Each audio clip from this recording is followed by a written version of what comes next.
Welcome to a new edition of the Balateros.org podcast, where we discuss the most recent developments around free trade and investment agreements.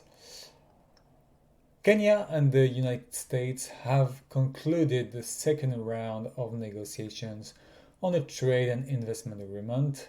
The Kenyan government noted significant progress in several areas, including digital trade, services, domestic regulation, labor, agriculture, women and youth, and anti corruption measures.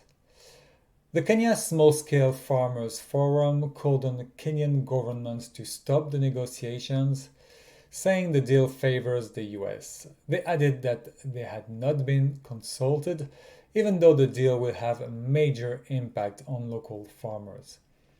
They concerned that an agreement between a developing country like Kenya and a country that is one of the world's top agricultural exporter is likely to have a significant negative impact on Kenya. They expect an uneven playing field that will leave poor farmers in poorer countries worse off, while large agribusinesses reap the benefits of agricultural trade liberalization. The group noted that in Kenya, smallholder farmers account for over 40% of the country's employment and employ up to 70% of the rural population. Econews Africa, another civil society group, also questioned the lack of public participation in the negotiations and called for them to be abandoned. Emails obtained by US Senator Elizabeth Warren have revealed that the US trade officials sought advice from lobbyists for Amazon, Google, and other big tech companies to help shape the new Indo Pacific trade framework.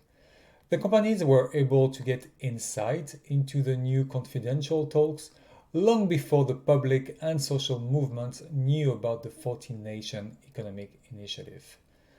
As a result, big tech companies were able to influence the initiative to suit their interest. This is another problematic development around the digital trade negotiations.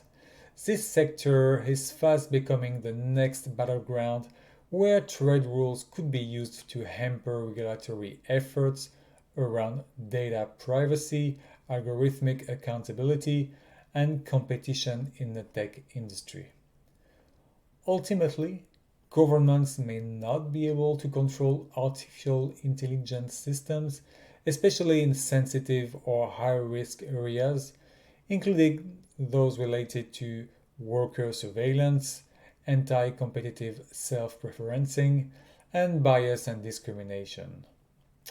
The goal of big tech companies is to lock countries into binding international rules that prohibit digital governance initiatives. This is all the more worrying as almost every aspect of people's lives is now affected by the digital sphere. Over 170 groups have issued a statement calling for an alternative to the EU Mercosur trade agreement based on solidarity, equality, cooperation, democracy, and sustainability.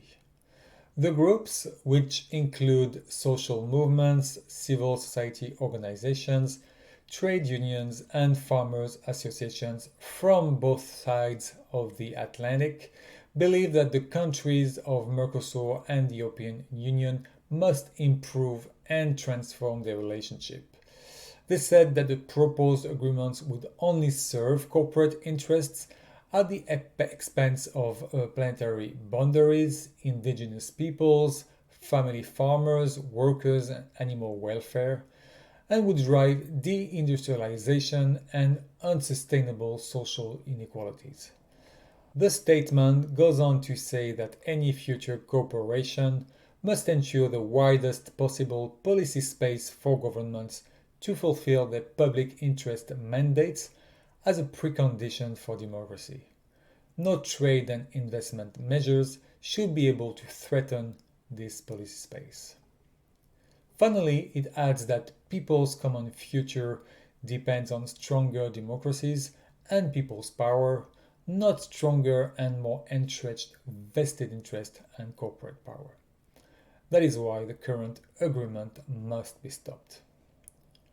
The Ukrainian president has issued a decree announcing that he has appointed a delegation to negotiate Ukraine membership of the Trans-Pacific Partnership, known as the CPTPP. This potential wildcard application is the latest in a series that consists of China, Chinese Taipei, Costa Rica, Ecuador, and Uruguay, with South Korea and Thailand keeping a watchful eye. It is believed that China's and then Chinese Taipei's applications should be considered next, but China's is likely to face opposition from some members, notably the UK, which has just been admitted to the treaty. Ecuador became the fourth Latin American country to sign a trade deal with China. The Asian country has overtaken the US as Ecuador's main non-oil trading partner, and the agreement is likely to confirm this trend. Groups in Ecuador's coalition against free trade agreements rejected the deal.